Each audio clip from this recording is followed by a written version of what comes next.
अस्सलाम वालेकुम viewers and welcome back to the channel. ये हमारा बुर्राक Suzuki GR150 2020 model.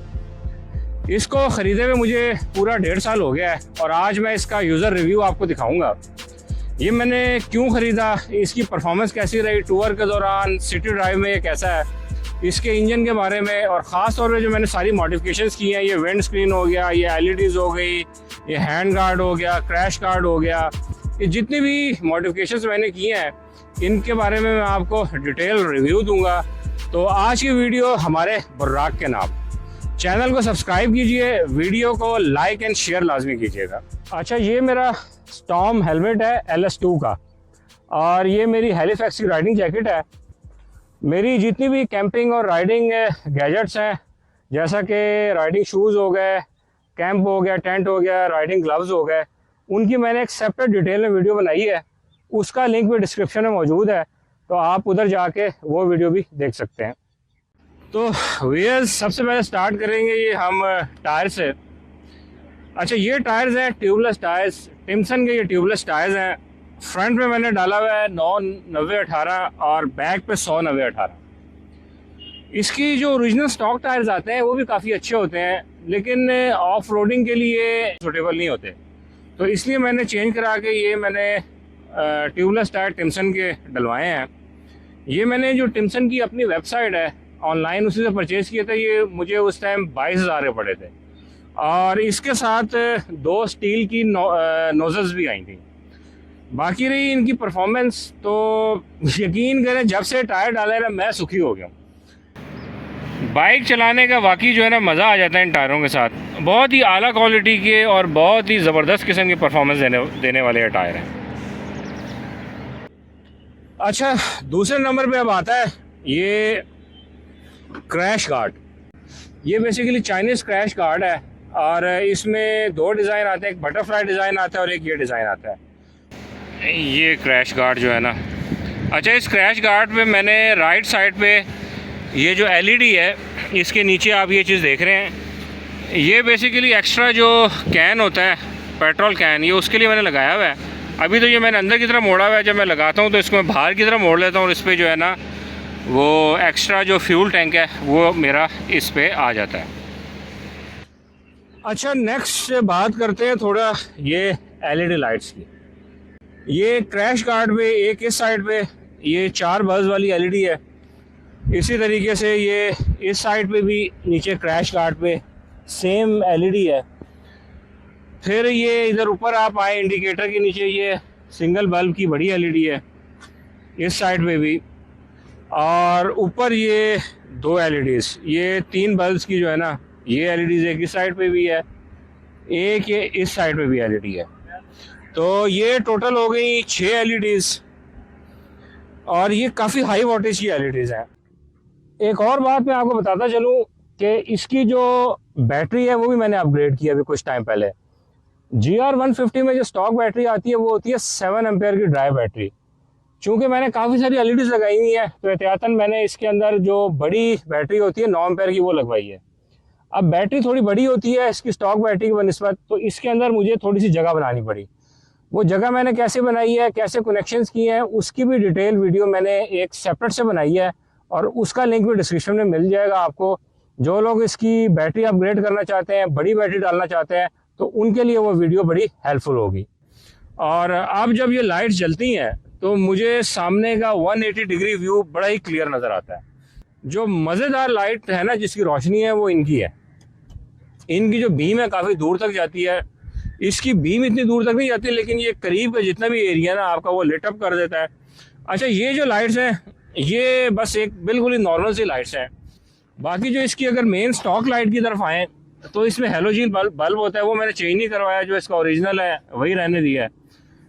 City driving के अंदर मैं सिर्फ इसको ऑन करता हूँ, बाकी ऑफ रोडिंग पे जब रात को मैं ये लाइट्स ऑन कर लेता हूँ तो मेरा जो है ना बड़ा बेहतरीन किस्म का गुजारा हो जाता है। ये आप इनका करीब से लुक देखिए, ये जो क्रैश गार्ड पे LEDs हैं, और ये जो इंडिकेटर के नीचे LED है ये आप देखिए, और ये देखिए आप ख़ास तौर पे। अच्छा जी, अब आते हैं बाइक की सबसे ज़बरदस्त चीज़ की तरफ, जिसके बारे में बहुत ज़्यादा लोग पूछते हैं। ये है विंड स्क्रीन।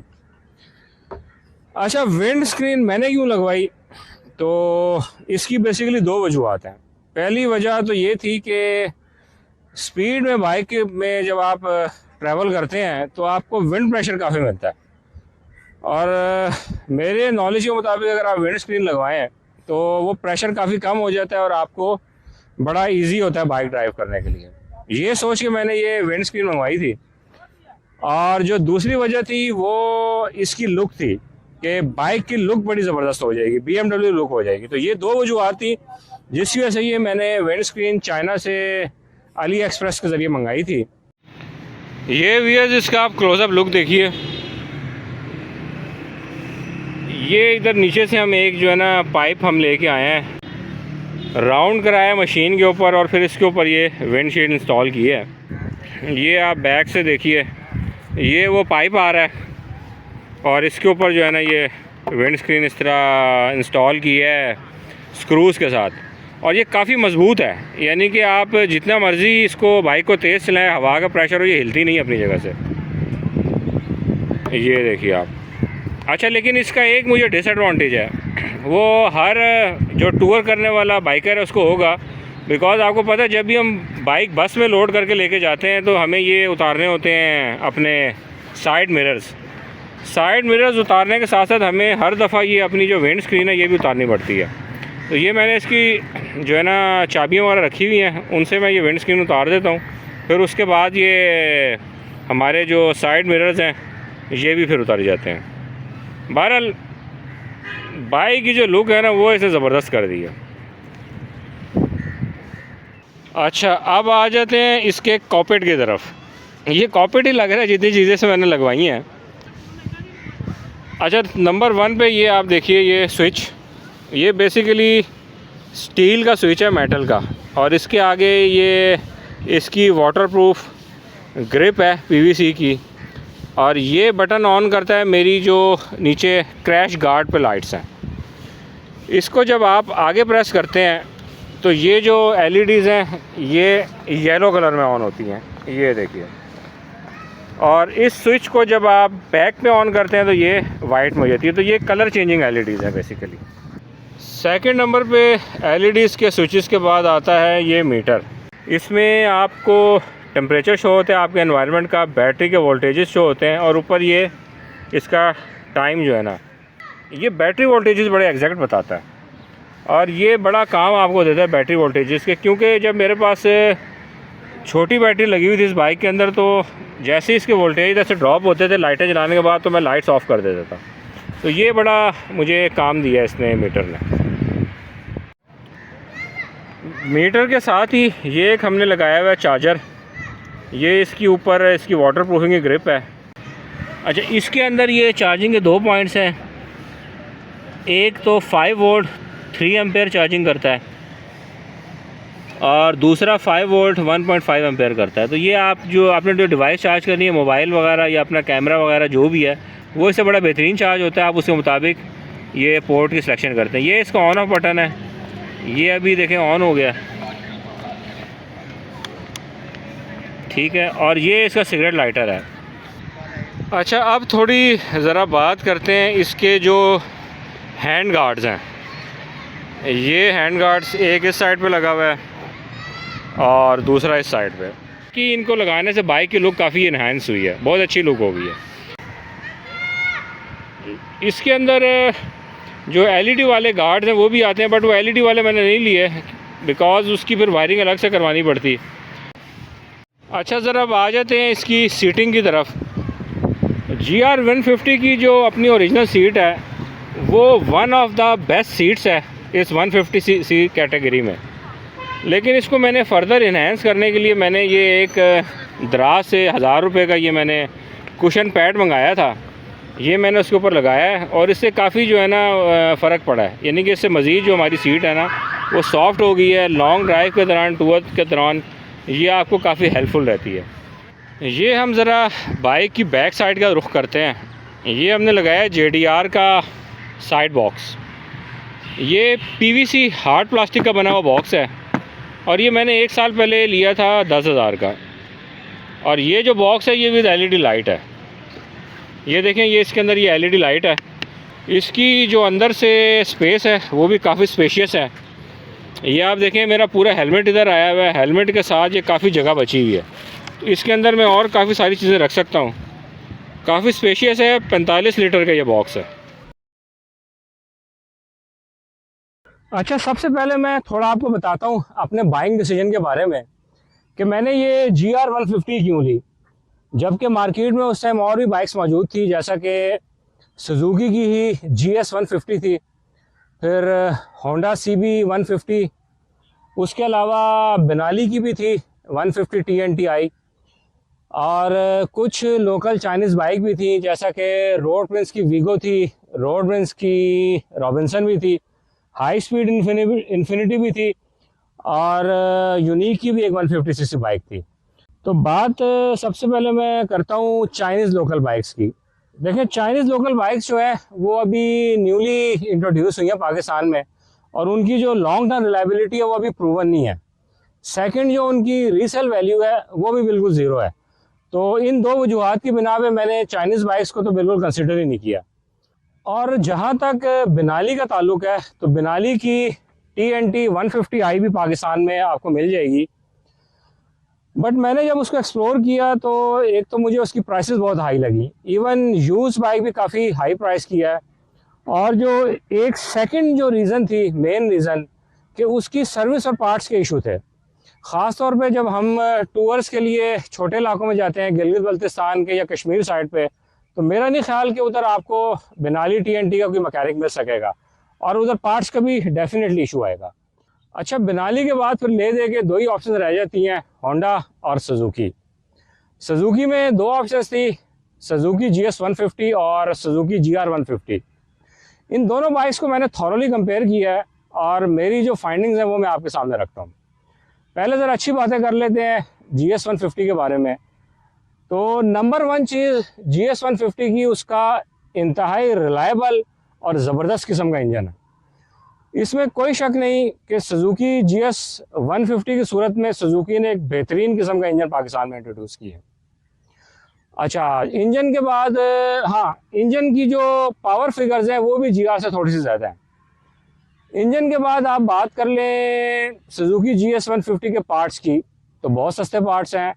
इवन उसका जो फ्रंट मड गार्ड है वो आपको 2000-2500 तक का मिल जाएगा, जबकि जो GR है इसके पार्ट्स काफ़ी महंगे हैं। कुछ टाइम पहले ये मैंने फ्रंट गार्ड इसका नया लगवाया, और ये मुझे 7-7.5 हज़ार रुपये का कॉस्ट किया। इसके अलावा GS की जो प्राइस है डेफिनेटली वो भी GR से कम है, ये भी इसका पॉजिटिव पॉइंट है। लेकिन उसकी एक वजह है, वजह ये है कि GS जो है वो टोटली पाकिस्तानी मैन्युफैक्चर्ड है, यानी कि लोकल मैन्युफैक्चर्ड है, जबकि GR इसके तमाम पार्ट्स इंपोर्टेड हैं और ये पाकिस्तान आगे संभल होती है। इस वजह से प्राइस का काफ़ी डिफरेंस है। फिर उसके अलावा आप बात कर लें GS की रीसेल वैल्यू की, तो ज़बरदस्त है, GR से बहुत अच्छी इसकी रीसेल वैल्यू है। उसके अलावा आप फ्यूल एफिशिएंसी की बात कर लें, GS की जो फ्यूल एफिशिएंसी है वो बड़ी अच्छी है और GR से ज़्यादा है। तकरीबन 45 किलोमीटर पर लीटर देती है GS, जबकि जो ये GR है ये 40 को टच करती है। और अगर आप इसका जो प्लग है वो अपग्रेड कर लें तो फिर इसकी थोड़ी सी ज़्यादा हो जाती है और फ्यूल एवरेज। बाकी GS की जो लोड बेयरिंग कैपेसिटी है वो भी बड़ी अच्छी है, एक्सेलरेशन बड़ी स्मूथ है। तो ये मेरी नज़र में जो GS के GR के ऊपर एडवांटेजेस हैं। अच्छा, सुजुकी GS150 के बाद अब बात करते हैं थोड़ी होंडा CB150 के बारे में। नंबर वन चीज़, बाइक लुक्स। तो नो डाउट होंडा CB150 की जो मॉडर्न लुक्स हैं वो मेरे ख्याल में इस टाइम पाकिस्तानी बाइक मार्केट में नंबर वन है। और वैसे भी आप होंडा की कोई भी प्रोडक्ट आप उठा के देख लें, बेशक गाड़ियों में आप देख लें कि जैसे होंडा सिविक है उसका कोई भी मॉडल है वो लग्जरी एंड स्टाइल में ना बाकी दूसरी कंपनीज जैसे टोयोटा वगैरह से बेहतर ही होती हैं। और CB150 में जो DRLs का इंट्रोडक्शन है वो भी होंडा का जो लग्जरी एंड स्टाइल कॉन्सेप्ट है ना उसी को रिप्रेजेंट करता है। अच्छा, ये तो कंपैरिजन हो गया GR150 का दूसरी बाइक्स के साथ। अभी मैं प्योरली बात करता हूँ GR150 की परफॉर्मेंस के बारे में। तो नंबर वन, सिटी ड्राइव। और मेरी नज़र में सिटी ड्राइव में सबसे पहले आती है सेफ्टी। चूँकि GR150 की जो रोड ग्रिप है वो बहुत ज़बरदस्त है और इसका बैलेंस भी आउटस्टैंडिंग है, और इसके साथ साथ इसका जो व्हील बेस है वो भी काफ़ी लॉन्ग है और ये वजनी बाइक है। इस वजह से ये आपको नहायत ही ज़बरदस्त किस्म की रोड ग्रिप देती है। इवन कि अगर कोई छोटी मोटी चीज़ इसको हिट भी कर जाए ना तो ये इसका बैलेंस इतनी जल्दी आउट नहीं होता। और बाकी रही इसकी ब्रेकिंग तो वो है फैंटास्टिक। मेरी नज़र में जो ABS के बगैर जितनी अच्छी ब्रेक कोई हो सकती है ना वो ये GR150 की है। तो सिटी ड्राइव में रोज़मर्रा इस्तेमाल के लिए, फैमिली यूज़ के लिए GR150 से बेहतर कोई बाइक नहीं है। दूसरे नंबर पे जो कैटेगरी आती है वो आती है लॉन्ग ड्राइव की। तो सच्ची बात ये है कि GR150 है ही एक टूर बाइक, यानी कि लॉन्ग ड्राइव के लिए। और क्या मज़ेदार इसकी ड्राइव है, कोई वाइब्रेशंस नहीं है, कोई बम्प नहीं है। गिलगित बल्तिस्तान जब हम जाते हैं उधर शराय कुरक्रम पे हम स्पीड में भी जब मोड़ काटते हैं तो हमें ये फिक्र नहीं होती कि बाइक हमारे नीचे से निकल जाएगी।